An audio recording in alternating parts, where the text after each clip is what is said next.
meus amores, tudo bem com vocês? Mais uma sexta-feira e nós vamos dar continuidade ao nosso deverzinho do livro, tudo bem?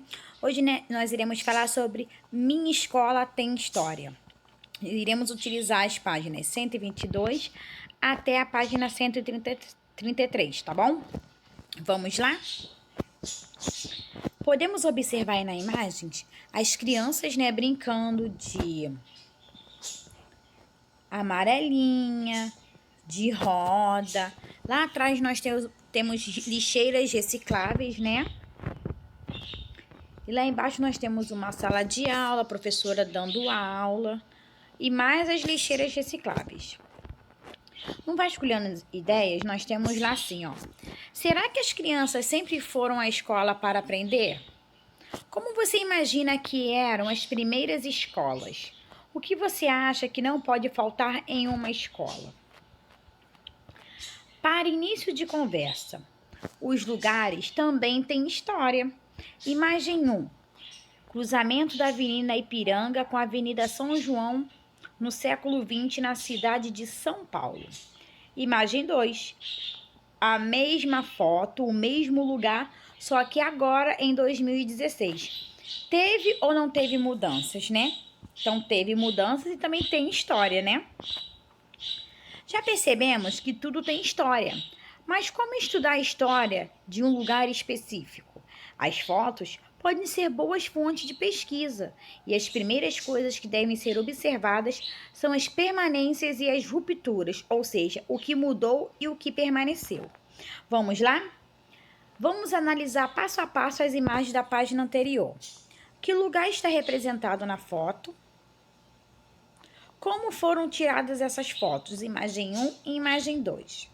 Agora converse com alguém sobre as permanências e as rupturas nas duas imagens. Então, vamos lá. As rupturas é o que foi modificado, tá vendo lá? Ó, presta bastante atenção. Então, você agora vai gravar aí, ó. As rupturas é o que foi modificado e a permanência, que já tá dizendo, é o que continuou, tá bom? Então, você vai lá observar o que mudou e o que continuou, escrever aqui. Siga em frente. História da escola no Brasil. A história da educação no Brasil já tem quase 500 anos, pois no ano de 1549, o padre Manuel da Nóbrega fundou a primeira escola primária do Brasil. No entanto, os objetivos daquela educação eram diferentes dos observados na escola de hoje. Isso porque, naquele momento, a escola pretendia ensinar os indígenas a língua portuguesa.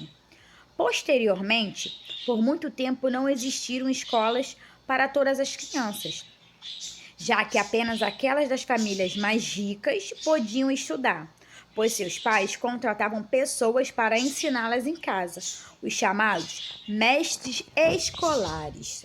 Tá vendo lá um mestre escolar? E uma outra criancinha lá da janela querendo também aprender, Mas o papai e a mamãe não tinham dinheiro para poder pagar. Aí tá assim, ó. Uma das primeiras escolas no Brasil foi o Colégio Pedro II, no Rio de Janeiro. Lá, o currículo era composto das seguintes disciplinas: grego, latim, francês, inglês, gramática, história, geografia, filosofia, aritmética, álgebra, geometria, ciências físicas, desenho e música. Você estudou alguma disciplina semelhante às ensinadas na escola, no Colégio Pedro II, em 1837? Quando ele foi fundado, assinale-as. Então, você vai assinalar aí todas as matérias que você estudou aí na sua escola, combinado? E a minha escola?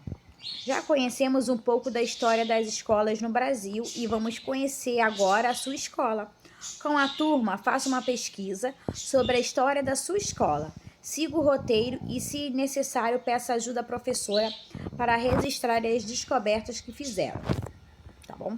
Vamos lá agora, hein? Aí tá perguntando assim sobre a nossa escola, ó. Qual é a data da fundação da sua escola? Então, a nossa escola foi fundada em 1991, tá bom? Quantos alunos estudam em sua escola hoje? 1.118 alunos. Quantos alunos já se formaram em sua escola? 2.000 alunos ou mais, tá bom? Então, nós temos alguns dados exatos e outros que a gente coloca para mais ou para menos. Faça um desenho da frente da sua escola no espaço a seguir. Leitura do documento. Esta é a capa de um livro no início do século XX. Analise a imagem e resolva os exercícios propostos. Jonathan Serrano, do Instituto Histórico e da Escola Normal. Epitome de História Universal, com prefácio de Scagnoli Doris, professor de História do Colégio Pedro II.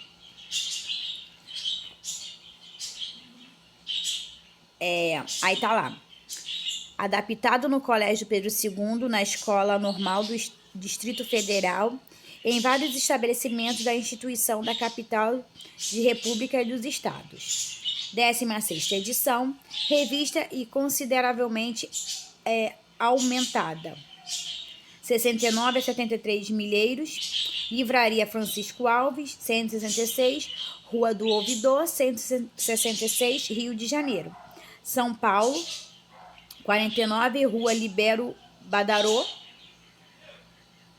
Délio Horizonte, Rua da Bahia, 1052, 1934. Qual é o título do livro? O livro foi escrito para o estudo de qual disciplina? Em que ano esse livro foi publicado? Qual é o nome do autor desse livro? Converse com alguém e tente descobrir as mesmas respostas, mas agora em relação ao livro didático que você utiliza. Então, você vai pegar o seu livrinho aí de história, tá? Vai lá na capinha dele e vai pegar essas informações, combinado? Hora de organizar. Com base nos conhecimentos e no que você viu neste capítulo, selecione as imagens que podem ser consideradas fontes históricas para o estudo da escola.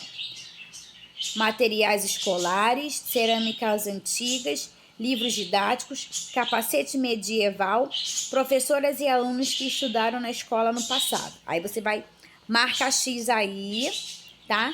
No que é considerado fontes históricas para o estudo da escola. Página 131. Um passo a mais. Que materiais escolares você leva para a escola? Esses materiais são coletivos ou individuais? Você costuma emprestar seus materiais a outros alunos? Ou você costuma pedir emprestados materiais de algum colega? E por quê?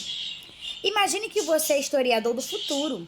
Você está no ano de 3000, encontrou alguns materiais escolares de 2018 e precisa escrever sobre a escola daquele tempo.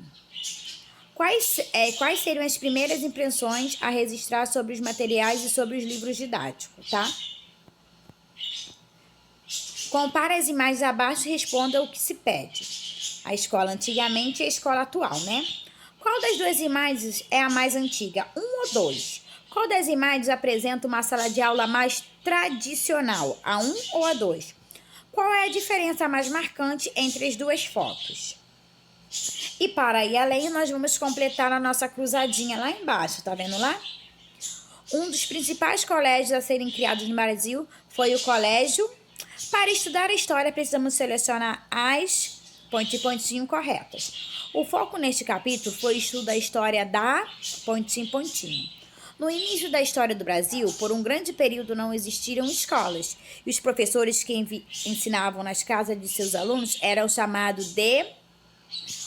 Uma importante fonte para o estudo da história da escola são os pontinhos escolares. Os pontinhos didáticos ajudam-nos a entender como era ensinada uma disciplina específica. Além dos professores, os ex-pontinho também podem ser entrevistados para sabermos mais sobre a escola. Então, lá embaixo, nós temos a cruzadinha, A, B, C, D, até a letrinha G. E depois nós temos o nosso gabarito para você tirar todas as dúvidas, combinado? Qualquer coisa é só falar com a tia Débora, tá bom? Um bom final de semana, mantenha suas atividades em dias, tá? Ó, super beijo, tchau, tchau!